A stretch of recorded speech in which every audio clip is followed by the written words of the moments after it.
প্রথম অধ্যায় শ্লোক 16, 17, 18।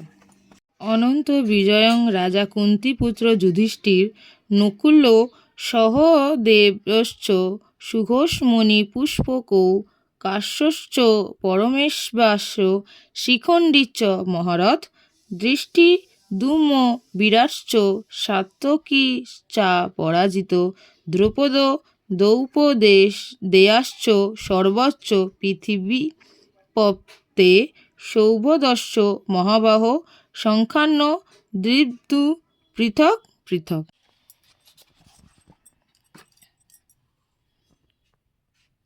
বাংলা অনুবাদ। কুন্তিপুত্র মহারাজ যুধিষ্ঠির অন্তত বিজয় নামক শঙ্খ বাজালেন এবং নকুল ও সহদেব বাজালেন সুঘোষ ও মণিপুষ্পক নামক শঙ্খ। হে মহারাজা, তখন মহান ধনুর্ধর কাশীরাজ, প্রবল যোদ্ধা শিখণ্ডী, ধৃষ্টদ্যুম্ন, বিরাট, অপরাজেয় সাত্যকী, দ্রৌপদীর পুত্রগণ, সৌভদ্রার বলবান পুত্র এবং অন্য সকলে তাদের নিজ নিজ শঙ্খ পৃথক পৃথকভাবে বাজালেন।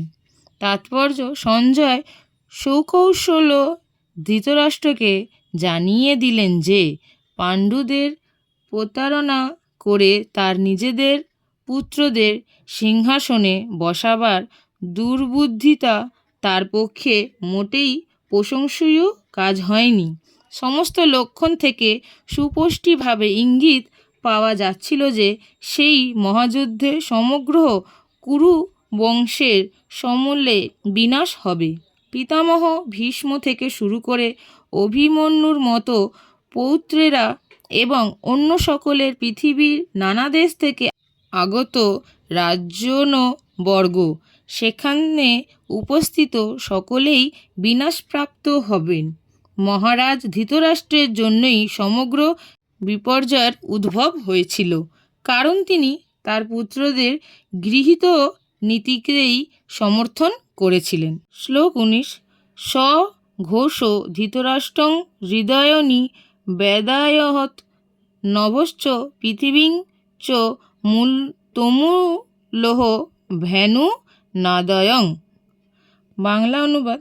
বিভিন্ন শঙ্খনিনাদের সেই শব্দ ছিল প্রচণ্ড, তা আকাশ ও পৃথিবীকে প্রকম্পিত করে ধৃতরাষ্ট্রের পুত্রদের হৃদয় বিদীর্ণ করেছিল। তাৎপর্য: ভীষ্মদের এবং দুর্যোধনের পক্ষে অন্যান্যরা যখন শঙ্খ বাজিয়েছিলেন তখন পাণ্ডবদের বুকে ভয়ে কেঁপে ওঠেনি।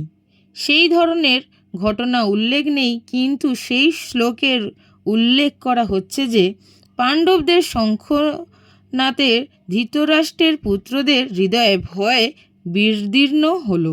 সেটি পাণ্ডবদের নিজেদের কারণেই এবং ভগবান শ্রীকৃষ্ণের প্রতি তাদের পূর্ণ বিশ্বাস ও শরণাগতির জন্য।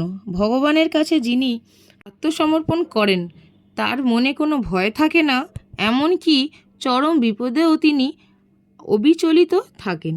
শ্লোক 20।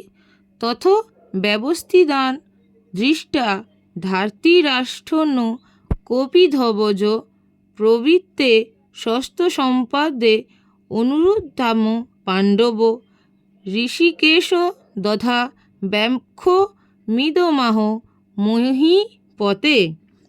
বাংলা অনুবাদ। সেই সময় পাণ্ডুপুত্র অর্জুন হনুমান চিহ্নাকৃত পতাকা শোভিত রথে অধিষ্ঠিত হয় এবং ধনুক তুলে নিয়ে শরণাপেক্ষা করতে প্রস্তুত হলেন। হে মহারাজ, ধৃতরাষ্ট্রের পুত্রদের সমরসজ্জায় বিন্যস্ত দেখে অর্জুন তখন শ্রীকৃষ্ণকে এই কথাগুলি বললেন।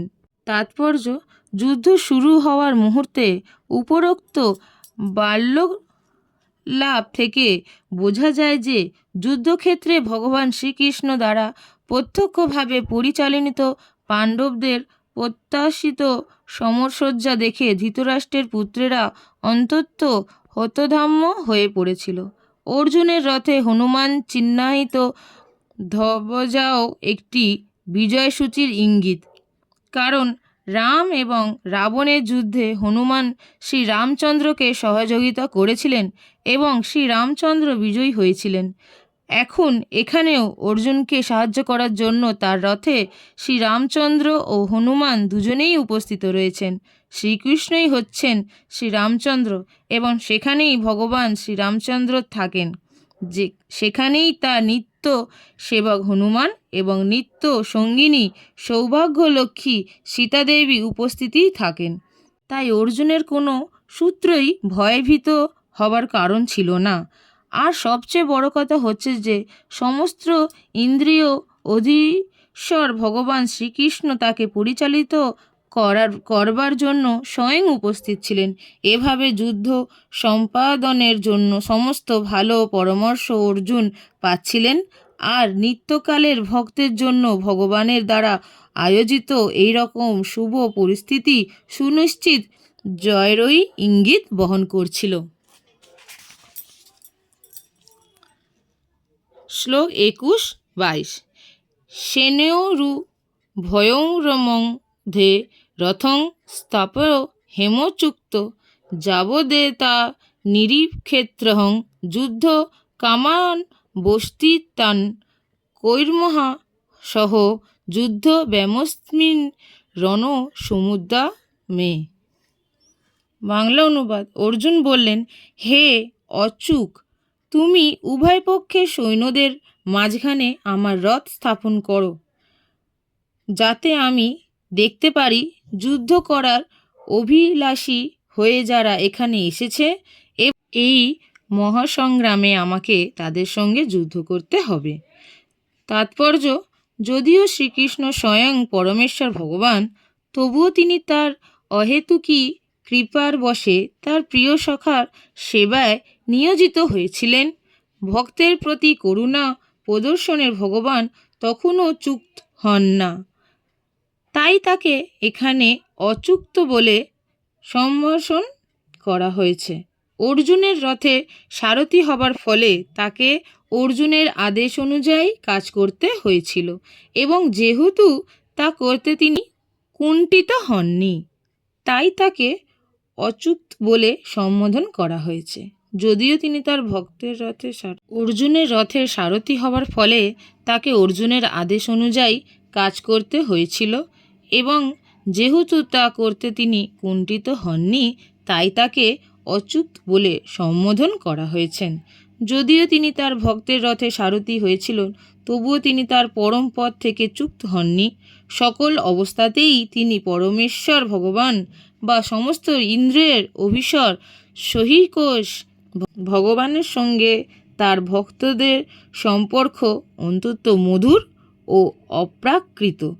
ভক্ত সর্বদাই ভগবানের সবাস উন্মুক্ত, তেমনি ভগবানও তার ভক্তদের কোনো সেবা করার জন্য সর্বদা সুযোগের সম্মেষণ করেন। ভগবান যখন তার কোনো শ্রদ্ধা ভক্তের আদেশ অনুসারে তাকে অরিচার্য করার সুযোগ পান, তখন তিনি নিজে আদেশ করার থেকেও অধিক আনন্দ উপভোগ করেন। যেহেতু তিনি হচ্ছেন প্রভু, প্রত্যেকেই তার আদেশের অধীন এবং তাই তাকে আদেশ দেবার মতো ঊর্ধ্বস্তরে কেউ নেই। কিন্তু কোনো শ্রদ্ধ ভক্ত তাকে আদেশ করলে তিনি দিব্য আনন্দ লাভ করেন, যদিও সকল অবস্থাতেই তিনি অচ্যুত প্রভু। ভগবান শুধু ভক্ত হওয়ার ফলে অর্জুনের জ্ঞাতিভ্রাতাদের সঙ্গে যুদ্ধ করার কোনো বাসনাই ছিল না, কিন্তু কোনো রকম শান্তিপূর্ণ মীমাংসা করতে অনাগ্রহী দুর্যোধনের দুর্দময়ী মনোভাব তাকে যুদ্ধে অবতীর্ণ হতে বাধ্য করেছিল। তাই তিনি যুদ্ধের আগে রণক্ষেত্রে উপস্থিত মুখ্য ব্যক্তিদের দেখার জন্য উদ্গ্রীব হয়েছিলেন। যদিও যুদ্ধক্ষেত্রে শান্তি স্থাপন করার জন্য প্রশ্নই ওঠে না, তবুও যুদ্ধের আগে অর্জুন আরেকবার সকলকে দেখতে চেয়েছিলেন এবং এক অবাঞ্ছিত যুদ্ধে তারা ততক্ষণ উদ্গ্রীব ছিল তা তিনি দেখে নিতে চেয়েছিলেন। শ্লোক 23। যৌথ সমানানবেক্ষেহং য এহে হত সমাগতা ধার্তরাষ্ট্রস্য দুর্বোধ্যে দুর্যোধে প্রিয় চিকিৎসক। বাংলা অনুবাদ: ধৃতরাষ্ট্রের দুর্বুদ্ধিসম্পন্ন পুত্রকে সন্তুষ্ট করার মানসে যারা এখানে যুদ্ধ করতে এসেছে তাদের আমি দেখতে চাই। তাৎপর্য: প্রচ্ছন্নভাবে সকলেই জানা ছিল যে দুর্যোধন তার পিতা ধৃতরাষ্ট্রের সহযোগিতায় অন্যায়ভাবে পাণ্ডবদের রাজত্ব আত্মসাৎ করতে চেয়েছিলেন। তাই যারা দুর্যোধনের পক্ষে যোগ দিয়েছিল তারা সকলেই অবশ্যই এই গোয়ালেরই গরু ছিল। যুদ্ধের প্রারম্ভে অর্জুন দেখে নিতে চেয়েছিল তারা কারা ছিল, কিন্তু তাদের সঙ্গে শান্তি প্রতিষ্ঠা করার কোনো রকমের উদ্দেশ্য অর্জুনের ছিল না। এটিও ঠিক যে অর্জুন যদিও তাদের সঙ্গে শ্রীকৃষ্ণের উপস্থিতির কারণে জয় সম্বন্ধে সুনিশ্চিত ছিলেন, তবুও মোকাবিলা করার জন্য তিনি শত্রুপক্ষের শক্তিও যাচাই করে নিতে চেয়েছিলেন।